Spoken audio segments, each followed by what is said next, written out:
wabarakatuh.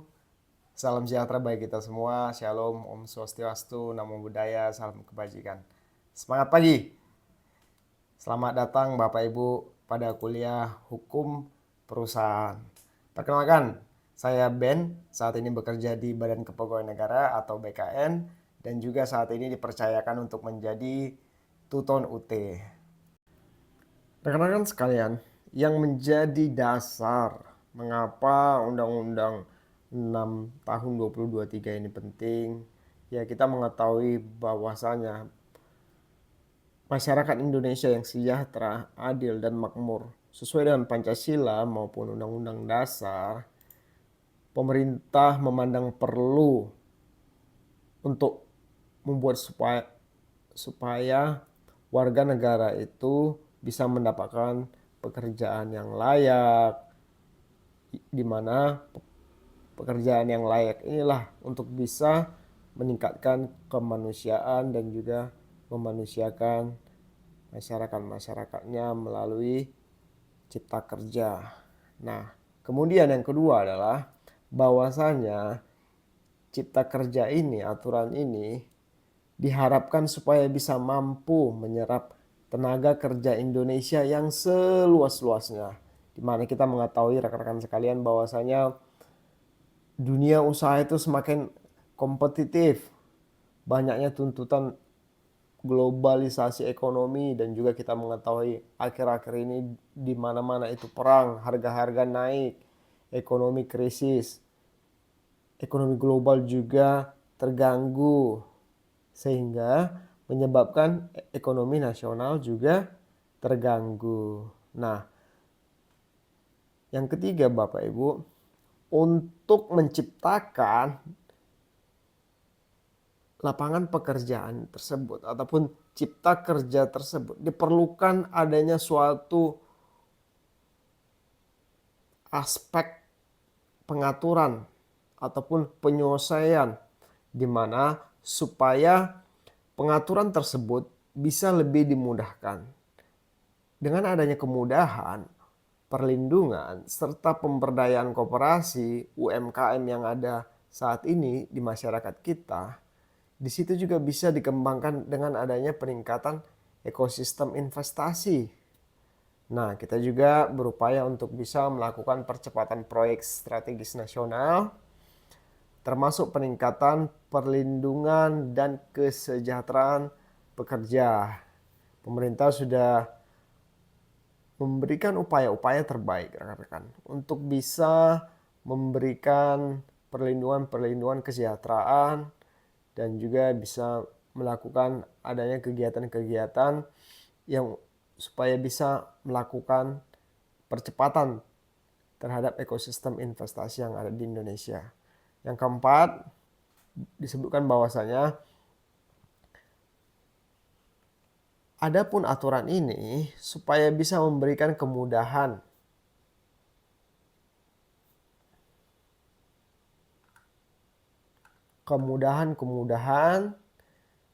dalam memberikan perlindungan dalam pemberdayaan koperasi baik itu UMKM serta ekosistemnya serta percepatan proyek strategis nasional termasuk peningkatan perlindungan kesejahteraan yang disebutkan di aturan-aturan pekerjaan.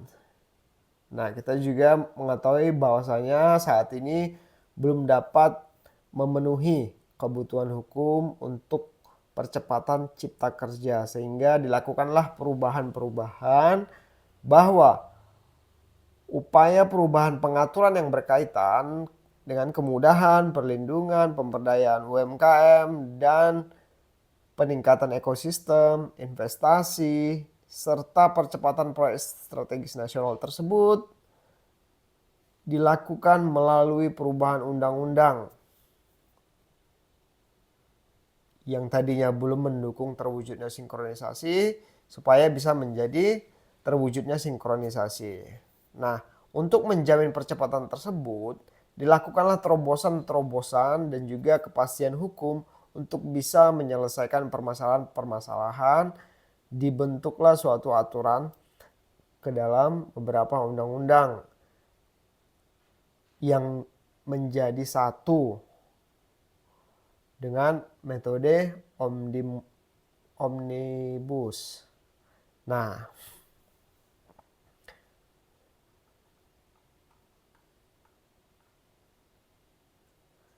kita juga mengetahui bahwasanya dinamika global yang disebabkan oleh terjadinya kenaikan harga energi, harga pangan, perubahan iklim,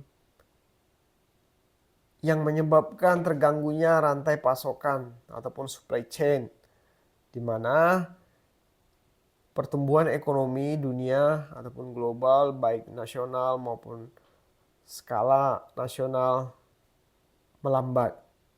Nah, di situ juga kita mengalami yang namanya kenaikan inflasi berdampak pada perekonomian nasional kita, di mana kita harus bisa merespon dengan standar yang baru melalui kebijakan-kebijakan. Nah, peningkatan daya saing ini, daya tarik ini menjadi upaya dalam meningkatkan investasi melalui transformasi ekonomi yang dibentuk dalam undang-undang, yang dibuat dalam undang-undang.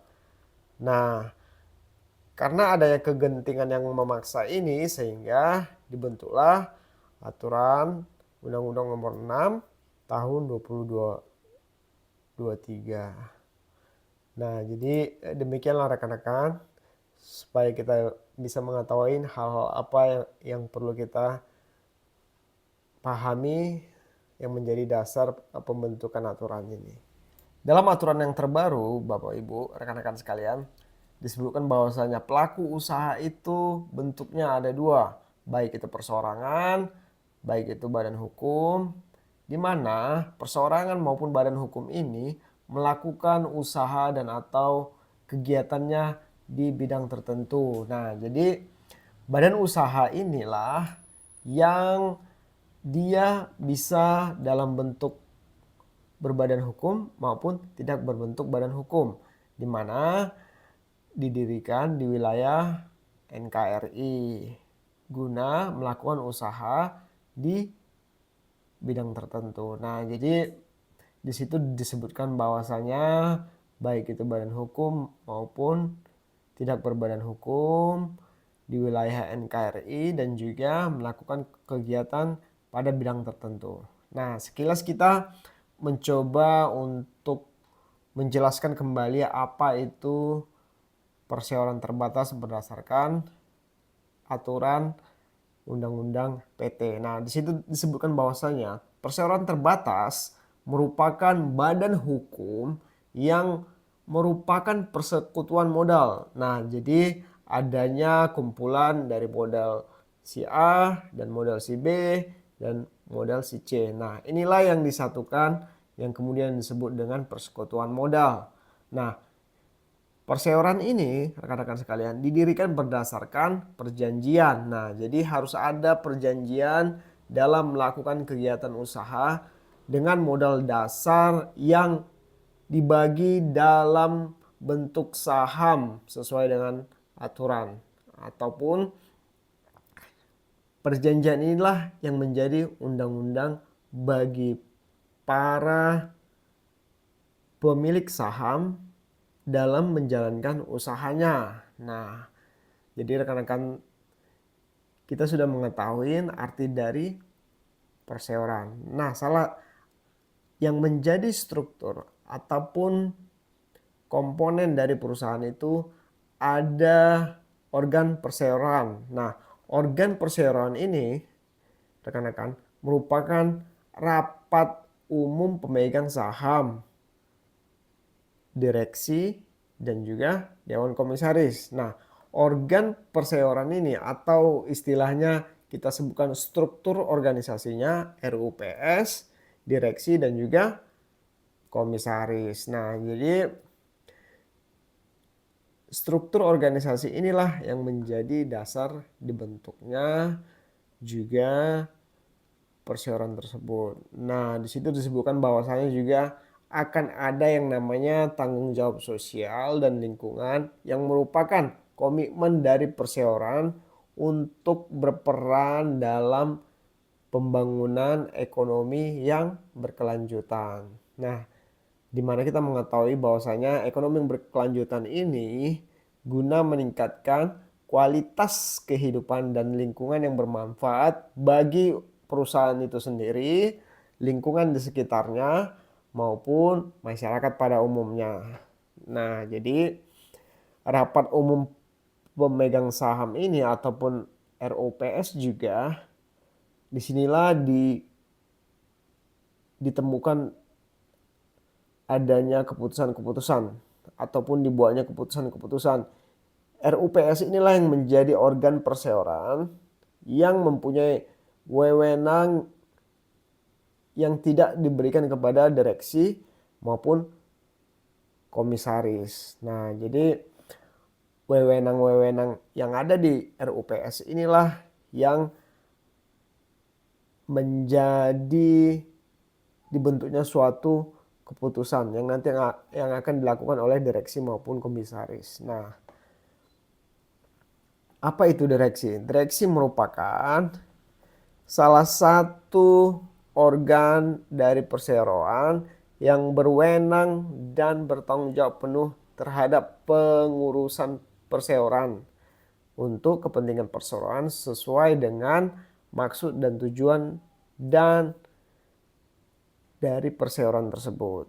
Nah, di sini dalam hal ini maksudnya di sini baik itu mewakili perseroan di dalam maupun di luar pengadilan sesuai dengan anggaran dasar yang dibentuk di RUPS tadi, rapat pemegang sahamnya, seperti itu. Nah, kemudian kita lanjutkan dengan Dewan Komisaris. Dewan Komisaris secara singkatnya, Dewan Komisaris inilah yang merupakan salah satu juga organ perseroan yang bertugas melakukan pengawasan secara umum maupun khusus dengan anggaran dasar serta memberi nasihat kepada direksi dalam menjalankan tugasnya dalam melaksanakan kepengurusan perseroan. Nah, jadi ini perseroan ini rekan-rekan sekalian itu ada yang terbuka dan juga ada yang publik. Nah, ada juga yang tertutup. Nah, seperti itu rekan-rekan sekalian.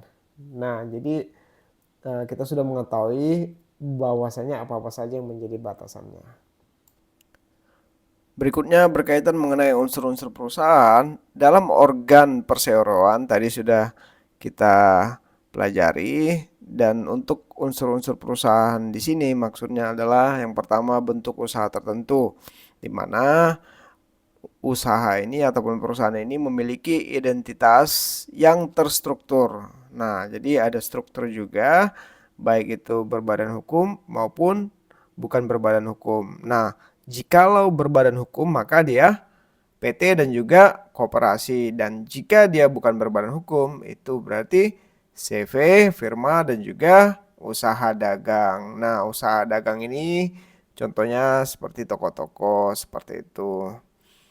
Kemudian adanya suatu kegiatan yang secara terus-menerus ataupun continuous. Nah, jadi kegiatan di sini adalah aktivitas ekonomi yang dilakukan secara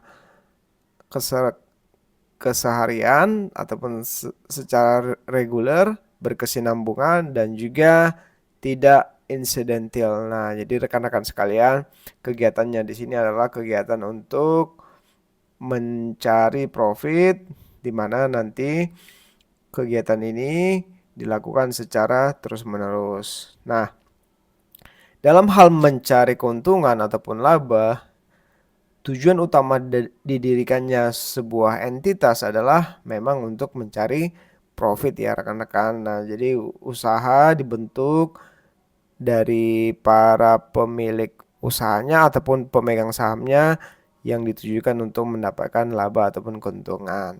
Nah, kemudian unsur legalitas dan juga perizinan berusaha. Nah, jadi semua dari bentuk usaha tersebut wajib terdaftar. Nah, jadi dia harus didaftarkan. Untuk saat ini semuanya sistemnya online Bapak Ibu. Nah, jadi online dengan menggunakan sistem berbasis resiko ataupun risk-based approach, yang dimana ini nanti dibuktikan dengan NIB ataupun nomor induk berusaha. Kemudian dilanjutkan dengan adanya pencatatan ataupun pembukuan di mana memiliki suatu cash flow yang terrecord. Nah, ini merupakan kewajiban ya Bapak Ibu untuk setiap bentuk usaha untuk mencatatkan ataupun membukukan asetnya, ataupun utangnya, ataupun piutangnya, maupun aktivitas keuangan. Nah, jadi semua aktivitas ini dicatat secara reguler dan juga secara teratur. Nah, jadi inilah yang menjadi dasar unsur-unsur dari perusahaan yang didirikan oleh para pemilik sahamnya. Berikutnya kita lanjut ke aspek di mana kita ingin mengetahui perbedaan antara pekerjaan dan juga perusahaan. Nah, yang menjadi aspek pertama itu adalah tujuan dari pekerjaan dan juga perusahaan. Nah, jika kita melihat dari aspek pekerjaan, nah tujuan orang dari bekerja itu adalah untuk mendapatkan gaji ataupun tunjangan penghasilan yang bisa meningkatkan taraf hidupnya. Kemudian di satu sisi perusahaan di sini adalah tujuannya adalah untuk mendapatkan profit. Nah, untuk bisa membiayai kebutuhan operasional dari perusahaan tersebut, juga bisa memberikan dividen untuk para pemegang sahamnya. Nah, jadi di sini jelas perbedaan antara tujuan dari bekerja ataupun pekerjaan tersebut dengan perusahaan itu sendiri. Nah, kemudian jika kita melihat dari aspek penggerak, nah penggerak untuk dari pekerjaan itu adalah diperlukannya suatu keterampilan. Nah, keterampilan yang khusus ini ataupun keahlian ini digunakan untuk bisa menyelesaikan pekerjaan yang diterima dari pemberi kerja untuk bisa menyelesaikan pekerjaannya dengan baik. Itu bisa dengan skill yang ada, dengan keahlian yang ada, maupun bisa secara fisik ya rekan-rekan sekalian. Nah, dibandingkan dengan pekerjaan, perusahaan di satu sisi itu yang digerakkan oleh modal. Nah, jadi modal yang baik itu dalam bentuk finansial maupun non finansial, inilah yang menjadi penggerak perusahaan tersebut. Nah, yang menggerakkannya adalah juga manajemen serta organisasinya.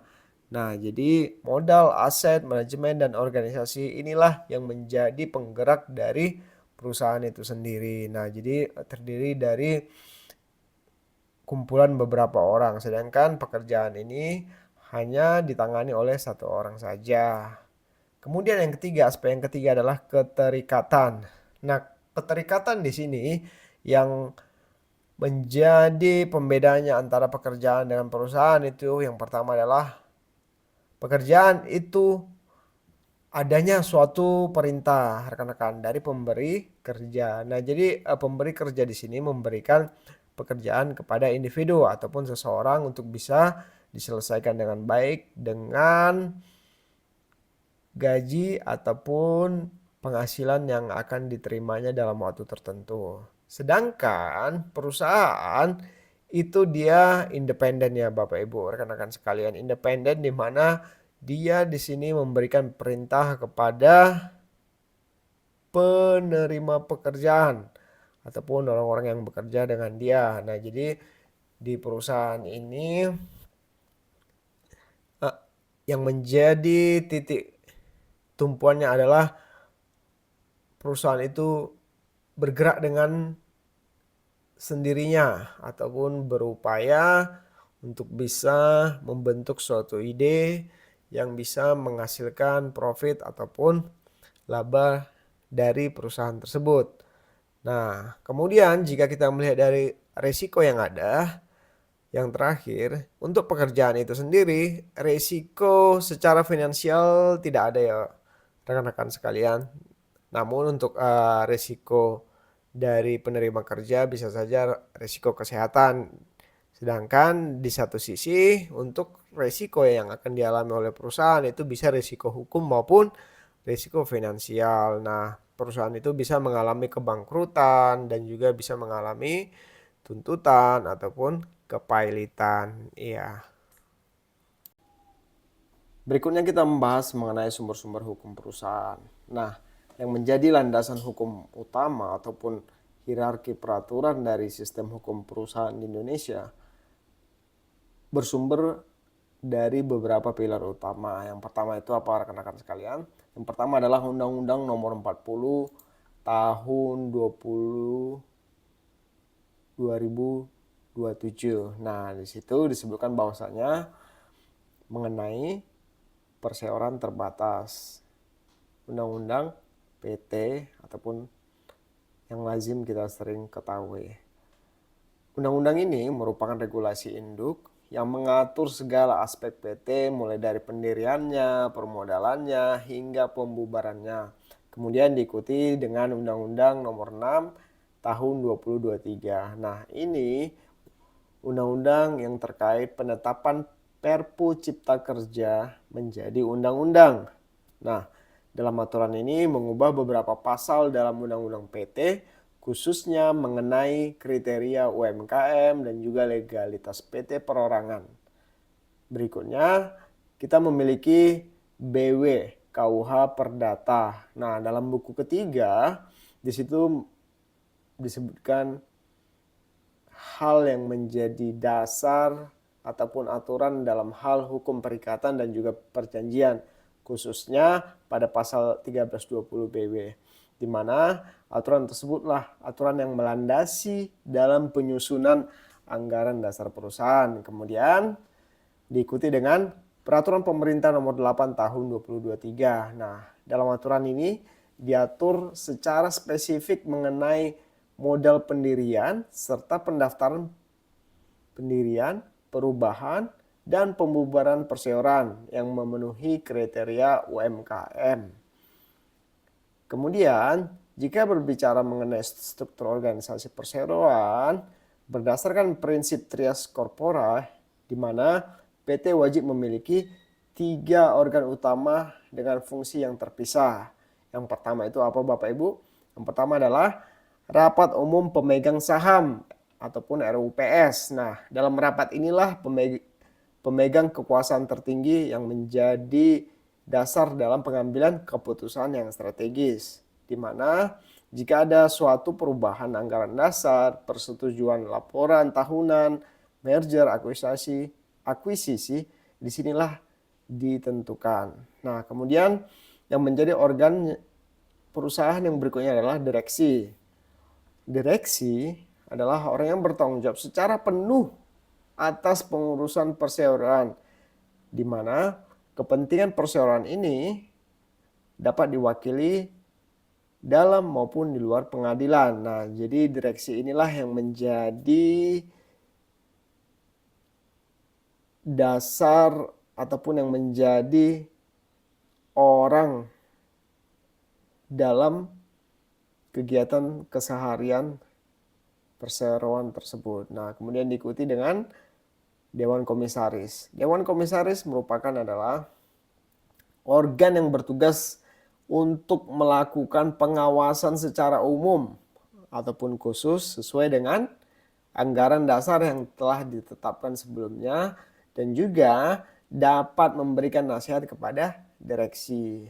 Nah, jadi jika ada suatu pandangan yang baru ataupun hal-hal rekomendasi, Dewan Komisaris dapat memberikan informasi tersebut kepada direksi. Nah, jadi inilah yang menjadi dasar dari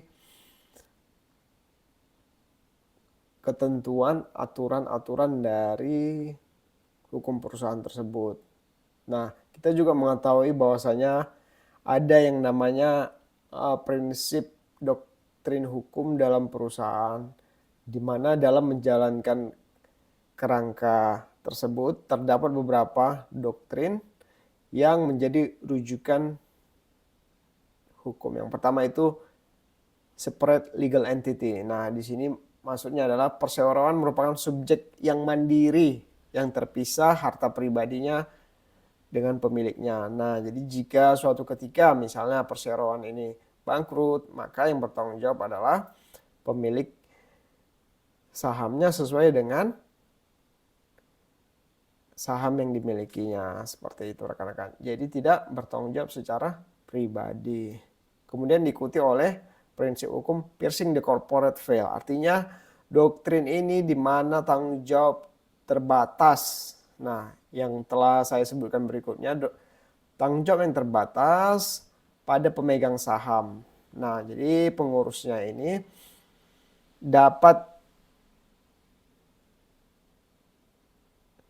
kepengurusan dapat hilang jika terbukti ada itikat buruk atau mencampur adukan harta pribadi dengan harta perusahaan. Nah, jadi di sini prinsip inilah yang menjadi hal-hal yang diberlakukan dalam perusahaan. Kemudian berikutnya prinsip fiduciary duty.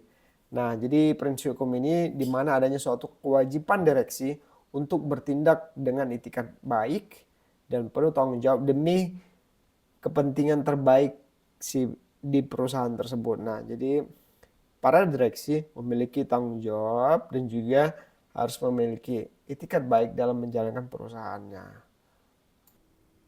Jika pembahasan dalam video ini membantu rekan-rekan sekalian dalam memahami hukum perusahaan, jangan lupa klik tombol like-nya dan juga subscribe agar video ini dapat menjadi motivasi bagi dosen pengampu untuk bisa mengembangkan video-video lainnya.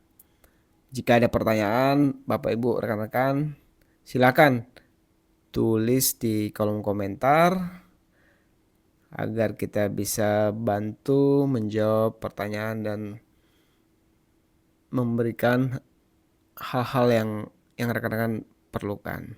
Saya Ben, terima kasih sudah menonton dan sampai jumpa di video berikutnya.